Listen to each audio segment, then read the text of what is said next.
What up, Marsh Pod? We are less than a week now from the beginning of the race to one, which means we're not going to look at those teams just yet. We're going to have time. We've got a couple more days. Relax, 16 teams that are in. We've got some stuff planned. But right now, we're actually going to look at the teams that aren't there. Because now's their time to shine, baby.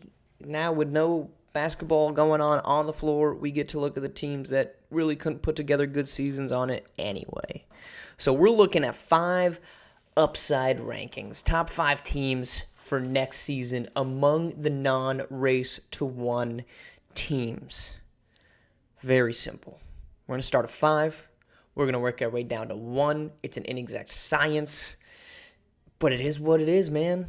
So start at number 5, where I've got Philadelphia as the 5th ranked highest upside team among non-race to 1 groups. Let's start positives, then we'll go negatives. Let's do positives first. They are returning a valuable go-to scorer in Nas Hall. Nas Hall, player of the week, the second to last week of the season, had a case for player of the week last week. Great score. Comes and goes, a little hot and cold. But if he's returning next season to Philadelphia, you feel good about what his upside provides you. Next, they got a reliable big man and a presence in Jermaine Owens. Is Jermaine Owens going to be Tyson Simpson? No. Is he going to be Nick Hugo? Maybe. And that's really what you're looking for. You need a guy that's going to step in, play the role, and fill in. Unfortunately, that's the way the big man has developed in this era of basketball.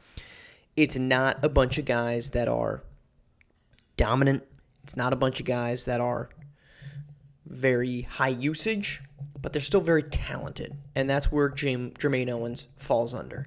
And then the last piece, they've got a great point of attack defender coming back in Orland Mock, the 3rd. Defensive Player of the Year candidate. He had my vote for Defensive Player of the Year. Really great disruptor of the opposing flow. And if you pair him or you find ways to get him more involved, which I think they should, that's a really great trio to work from. Is it elite? I think you can make the point that Nas Hall is elite. Are the other two? Maybe not. But it's a good starting point. And we've seen you can develop into elite. We saw that with Rocky Mountain this season. They've developed into elite. I think that could happen with some of these pieces in Philadelphia. Let's go to the negatives. They are mediocre in almost everything across the board, which you can make the case could be a positive. But they're 13th in points per game, 18th in field goal percentage, 18th in three-point percentage. They have no identity of who they are. When you watch Philadelphia play, you say we've got Nas Hall, and then what? When you look at all these other teams in the race to 1, almost every single one of them has an identity beyond that. Rocky Mountain, depth, any number of guys can get going. Southeast Select, they're going to hit you with a barrage of three-pointers. Bay Area Breakers, the depth, the versatility to do a lot of different things. Philadelphia lacks that. And they lack that because they need secondary players to be better on offense and find a way to increase their depth. Rocky Mountain is going to be a great example for a lot of these teams because they didn't enter this season with a star in the center of it. They entered this season with good players that developed into great players. Early in the season, we thought Ireland Early was going to be their best player. He's probably their 3rd, maybe 4th best player. That's what you need if you're a team like Philadelphia. Let's move to number 4. And I think they might be a touch underrated by myself already, but we're sticking them here. Indy Stripes. The positives. They have 3 players, assuming Barkley doesn't return, who are currently in the top 10 with some depth behind them. That's Benari James, that's Reza Red, and that's Johan Novajovic. Behind him, you've got White Williams and Jay Luss. That's really what you're looking for. That's really good. They've got an elite score, and they've got potentially an elite post presence in Reza Red. Those things alone should make this team higher ranked, but here's why they're not. Their coaching was an absolute mess. I said it since the beginning of the season. I'm going to say it now after the season, and I'm going to keep saying it until there's a change. And from the people I've spoken to, this is not reporting, I think there's a need and there's a want for there to be a change of some kind. Whether that's a new roster, which I doubt, whether that's a new coach, I could see.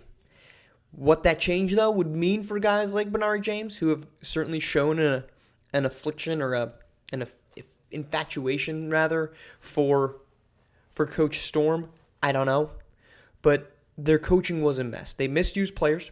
Reza Red was constantly out of sorts. They allowed players to do things they shouldn't have on the court only. We're talking right now. I said this before. White Williams should not be a primary ball handler. He shouldn't. Is he a great three-point shooter? You betcha.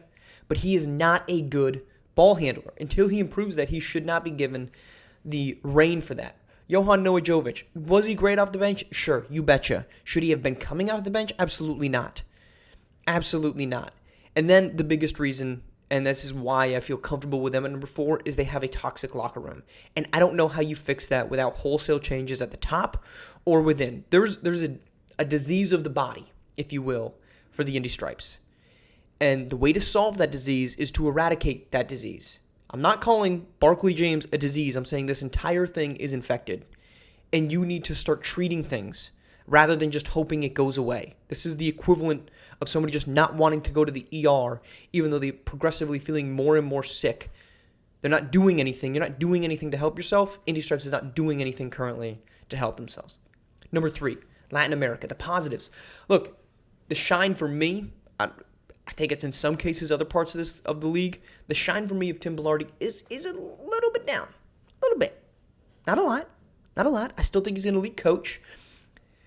But he's still not the poster child of what we thought. You look at Gotham 5. People want to say, well, Gotham 5, their schedule was a lot harder at the beginning of the season. I don't care. The strength of their schedule at the beginning to the end of their season. The difference, 17-6 to 16-3. Unless you're just playing, the Middle East every game, I don't care what your strength of schedule is. That's a big change, and that all came once Tim Belardi left. But this isn't a Tim Belardi bashing session. In fact, this is the opposite. I think he's finally going to give some experience, some value to Latin America because they haven't had it.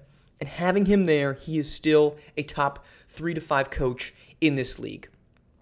That should offer him more order, should offer the team more order and opportunity to get more depth because they need it. Plus, I really think they've got good pieces in J-Mo and Red Jointer. That's good. You're bringing back 2 guys who I think were better than Edgar Fernandez, maybe throughout the season, but especially in the second half. But Edgar Fernandez still was dominating the ball. They're only losing 4 players. Fernandez is one of them, so you're bringing back a lot of these guys under the same system. That's all positives. Here's the negatives. None of their current players have shown the ability to be an efficient go-to guy. Now, a lot of that is because the oxygen was being taken up by Edgar Fernandez. I think J-Mo and I think Red Jointer can be that guy. But they either need to show that or they need to add an efficient go-to guy. Their offense was absolutely atrocious. 29th in points per game, 25th in field goals, and 25th in three-point percentage. Their offense was awful. Meanwhile, their defense, equally bad. 31st in opponent points per game. They did allow the 8th lowest three-point percentage, but three-point percentage is almost always luck. So I'm not going to count on that and tout that as a great positive for Latin America. Their defense was bad, their offense was bad, which means great thing here. No place to go but up, almost. Could conceivably get worse, which we'll get to. But overall, this is a team that's got some good pieces, but for the majority of the season didn't have a head of the snake. And they finally have that, and they have a development and a direction in which they're going. Number 2 upside team, Heartland Zombie Stars. Here's the positive. The coach has obvious respect of the roster, and they've put them in positive positions. They have good players already. Renzo Bryant and Carter Fields. You feel confident you can build around them. They played well against close teams. Right? They beat Run DMV. They beat Rocky Mountain. They beat Showtime. That's 3 playoff teams. They had some close losses in the middle of the season to Southeast Select and Bay Area. You like that. I think they had 6 losses by 9 or fewer points. I get the sense that there's actually something bigger coming. I don't think that the Heartland Zombie Stars team that we're looking at today is going to be the same Heartland Zombie Stars beyond the fact that they're, the obvious departure of players going to college. I think there's a big move coming. And I don't have a reason to believe that. This just strikes me with the landscape that exists that there could be a name that's attracted to going there. Meanwhile, their defense was actually pretty good. They did have the lowest three-point percentage, but we've talked about that. Luck is as much as anything, so I'd expect that to regress. But the defense overall is pretty decent. Let's go to the negatives. They closed the season awfully. They lost by 20 points to South America and 18 points to the Yacht Club on the final 2 games of the season. They lost their last 3 games. They had some really bad blowouts, 70-45 midseason. There were some games where they just didn't show up. That's not good. If they don't add a big piece, the star power isn't obviously currently there. Renzo Bryant, Carter Fields are good. Are they going to be elite? I don't know. Again, we can talk about Rocky Mountain because it's a perfect example of a team that's developed somebody in Justin Bell into being that guy, but it's impossible to predict who the next version of Justin Bell is going to be. Meanwhile, their offense was almost quite literally the worst. 31 in points per game, 31 in field goal percentage, 32nd in three-point percentage, and 30th in assists. There was no ball movement. There was inefficient scoring. It was just a mess, which means there literally is no place to go but up. I mean, conceivably, you got dropped 1 or 2 spots, but it was as bad as it could possibly be. So that's a positive. But that's where it's going to be an issue. Are they going to be able to make a leap to beyond that in one offseason? They can if they add a big piece. I'll be interested to see if they do. Number 1 team, Lakeshore Drive. Here's the positives. D'Angelo Jordan looks to be a reliable, dangerous wing. I've said I think he's going to be top 10 next season. I think he could be higher than that, honestly. They're losing just 3 players and 1 starter, and I might say the losing 1 starter is actually a positive. Drake Carvel was not good. He was inefficient, shot under 40% from the floor. That'll allow more opportunity for guys like AJ Blaylock and Angelo Roman, who looked good, but in very limited runs. And they finished the season very well. They won 3 straight games. They won 4 out of 5. They started to put things together when they started to have D'Angelo Jordan be the top dog. And this is the same thing. D'Angelo Jordan to Justin Bell. You can't predict this, but guess what's typically a good thing to try out? A long, rangy wing with some on-ball skills. That's exactly what Justin Bell and D'Angelo Jordan are. It's what the NBA covets relentlessly. Newsflash for any team trying to build. If you see a long, rangy wing that has the ability to handle the ball, you do everything in your power to get him. It's simple. You start with that, you figure out the rest later. Lakeshore Drive already has that. Their negatives, aside from Jordan, they don't really have another on-ball threat. They were 31st in free throws per game, which means they never got inside of the paint, they never got to the line, and they never drew fouls. They're a very small team. Norman Nations, we, at the beginning of the season, expected Norman Nations and Drake Carvel to be the backcourt. Instead, Zay Gore was in the backcourt, who's 6'1", and Norman Nations, at 6'3", was playing small forward. Yeah, they have 3 guys that are 6'9" and above. D'Angelo Jordan, one of them. But they need to add guys that are 6'4" to 6'7", that can play that 3-4 spot or the 2-3 spot, give you some length, give you some wing defense. That's unlikely to be easily found, but again, if they can do it, they've got a piece to do that or to build that next to. They could see some growth spurts. Norman Nations is 16, Zagor is 16. You could see these guys get a little bit bigger. AJ Blaylock is 16 and 6'4".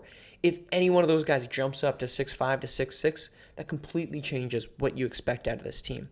But they need to find somebody on ball to help D'Angelo Jordan out, because right now they don't have that guy. And that's your top 5 non-race upside teams. Philadelphia, Indy, Latin America, Heartland, Lake Shore Drive. We're coming back. We got 2 podcasts the rest of this week before the race to 1 starts on Saturday. We're going to look at each conference and explain why each team could win the race to 1 and why they won't. All right,